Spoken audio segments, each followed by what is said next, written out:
Back in 2003, the Big Thunder Mountain Railroad coaster in Disneyland derailed, ending the lives of several park guests in the blink of an eye. When you think about how many people come through those park gates every day, though, a travesty like that doesn't seem to be all that hard to imagine. However, upon further inspection, the details of this particular accident definitely become far, far stranger. Investigators determined that the cause of the accident was one of the wheels and tracks had become loosened, and that the car hit a specific turn at too high of a speed, snapping one of the wheels off and sending the coaster tumbling out into the park. The police determined that it happened very abruptly and was not due to park maintenance being negligent, considering they had testimony from multiple different employees stating that the wheels and track were in working order during opening procedures on the day of the crash. They chalked it up to a freak accident, something that just shouldn't have happened. I beg to differ. In fact, being one of the most talked about accidental deaths at Disney, many people seem ignorant to some of the very important details. Details that I know because I was supposed to be on the car that crashed that day.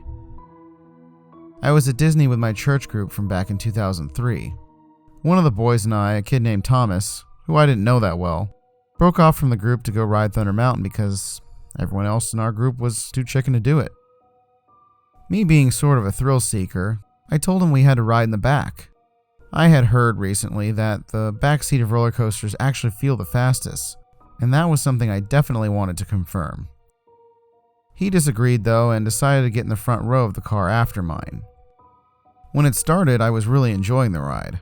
It was actually way less scary than I had thought it was going to be. So I was just relaxing, taking in the scenery. We were coasting through this little mining town area, and I thought I saw a head in the shadows through one of the windows of a fake little saloon. It was weird because you could barely see it. I thought, why would they put an animatronic in an unlit area like that if no one would even notice? I just shrugged it off though, like anyone would, and immediately got pulled back into the experience. That was until I noticed a dark little entranceway into the side of the mountain with what appeared to be a crouching little man in the shadows. I honestly couldn't believe what I was seeing. I yelled to someone in front of me, but by the time anyone turned, we were already past it. When I got off the coaster, I told one of the employees I thought there was a man in the track, and she assured me she would check on it. I guess maybe they didn't take the word of a 13-year-old to heart though, because the cars didn't stop running. That was when the track broke, derailing Thomas's train. I still think him and I would have become great friends if that hadn't happened. If I had gotten him to ride with me, or if I had convinced the girl to stop the ride, I could have saved him. I think about that almost every day. So when the case went cold, I felt very defeated. I had told the police many times what I had seen that day, but they never believed me. They said that they had done a sweep of the track, as well as viewed security footage, and hadn't seen any people in the set. For years, I couldn't get past it. The thing really consumed me. That was why I got a job at Disney, and made sure I transferred over to Thunder Mountain as soon as I could.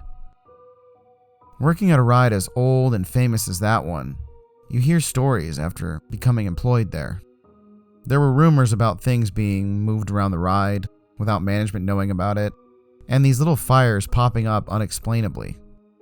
But for the longest time, I couldn't find anyone who had actually seen the things that I had seen that day. That was until I met Clint.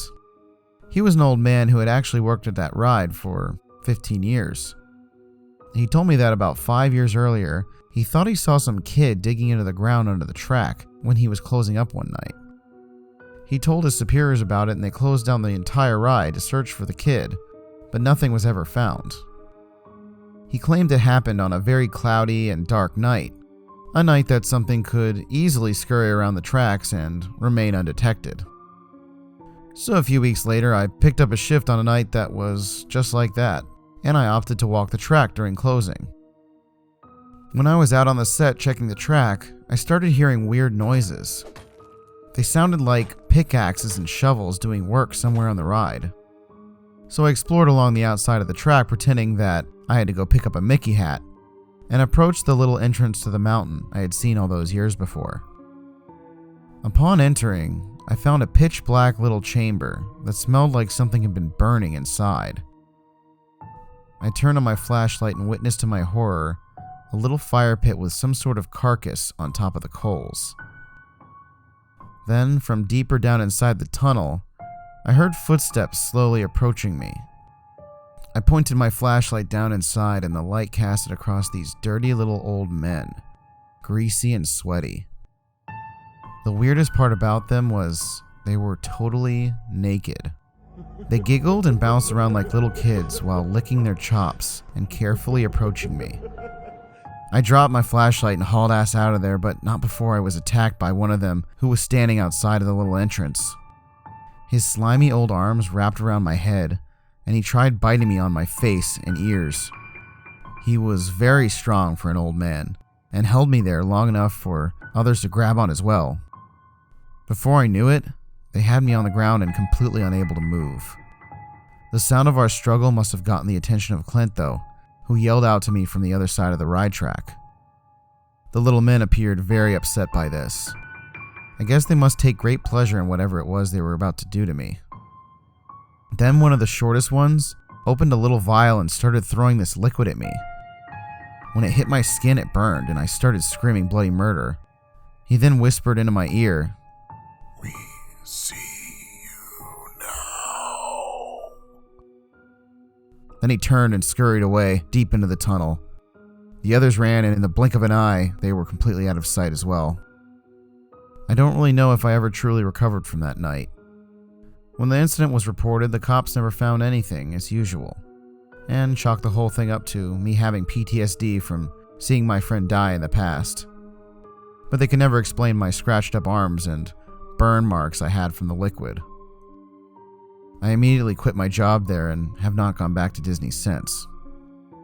Things have started to get really weird around my house, though. I've been finding slaughtered animals on my lawn almost every morning, and yesterday, my car's brakes snapped while I was driving on the road. I know this could just be a coincidence, but I'm still really scared. I just can't shake the feeling that my friend Thomas won't be the only one to suffer a tragic fate at the hands of the Thunder Mountain Men.